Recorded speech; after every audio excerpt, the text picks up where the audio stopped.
एक योद्धा जो खुद को ईश्वर का बेटा कहता था, एक सेनापति जो पूरा जीवन अपराजेय रहा, एक सम्राट जो पूरी दुनिया जीतना चाहता था, एक छोटा सा राज्य का राजा जिसने अपनी साम्राज्य 3 महादेश में फैला दिया था, एक व्यक्ति जिसके जिक्र के बिना इतिहास नहीं लिखा जा सकता, एक व्यक्ति जिसे प्राचीन इतिहास का सबसे बड़ा योद्धा कहा जाता है, एक सेनापति जिसे इतिहास का सबसे सफल और योग्य सेनापति कहा जाता है, जिसने अपने समय का सबसे बड़ा साम्राज्य अपनी मुट्ठी भर सेना लेकर गिरा दिया था।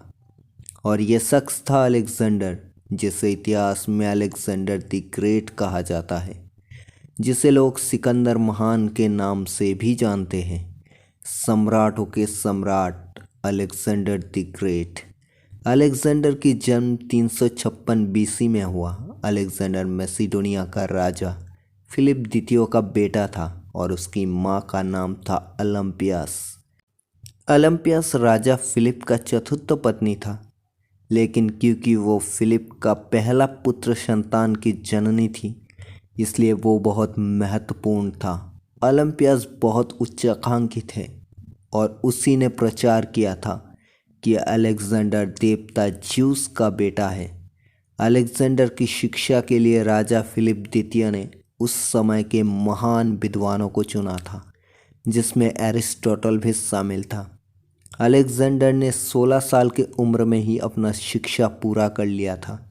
अलेक्जेंडर की साहस और शौर्य उसके 12 साल की उम्र में ही दिखने को मिल गया था।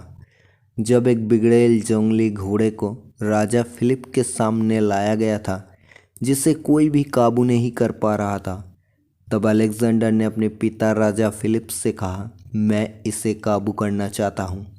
तो राजा फिलिप राजी नहीं थे, क्योंकि इसमें जान का खतरा था, लेकिन उसे अपने बेटे की जिद के आगे झुकना ही पड़ा और फिलिप ने अलेक्जेंडर को अनुमति दे दी और अलेक्जेंडर ने बड़े आराम से उस बिगड़ेल जंगली घोड़े को काबू कर लिया और वो घोड़ा करीब जिंदगी भर अलेक्जेंडर की साथी रहा। और राजा फिलिप की हत्या के बाद सिर्फ 20 साल की उम्र में अलेक्जेंडर मैसिडोनिया के राजा बना और राजा बनते ही उसने सिंहासन के बाकी सारे दावेदारों को मार देता है। उसके बाद वो अपनी सेना लेकर राज्य जीतने निकलता है और वो पूरी दुनिया में अपनी साम्राज्य फैलाना चाहता था। अलेक्जेंडर ने उस वक्त दुनिया की सुपर पावर पर्शियन साम्राज्य को हरा देता है। पर्शियन साम्राज्य की विशाल सेना भी उसकी रणकौशल के आगे नहीं टिक पाता है और उसके बाद वो बस राज्य जीतता ही चला जाता है और छोटे छोटे राज्य तो उससे युद्ध किए बिना ही समर्पण कर देता है। युद्ध करते हुए वो भारत की सीमा तक पहुंचते हैं और राजा पुरु के साथ उसके युद्ध होते हैं। अलेक्जेंडर भारत को भी जीतना चाहता था, लेकिन उसकी सेना आगे बढ़ने को तैयार नहीं था। बरसों से युद्ध करते हुए उसकी सेना थक चुके थे और वो सब अपने परिवार से दूर थे।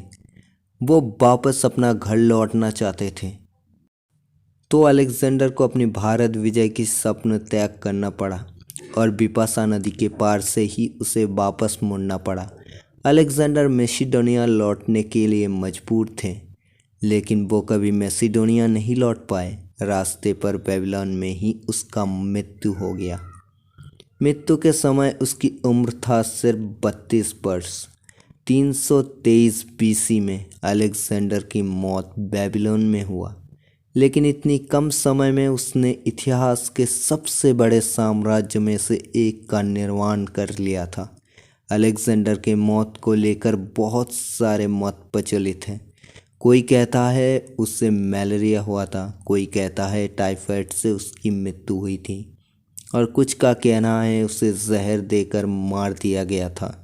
अलेक्जेंडर की मौत के बाद उसके विशाल साम्राज्य टूट गया और उसके सेनापतियों ने अपने अंदर बांट लिया। लेकिन इस छोटे आयु में ही अलेक्जेंडर ने वो किया था जो आज तक कोई नहीं कर पाया।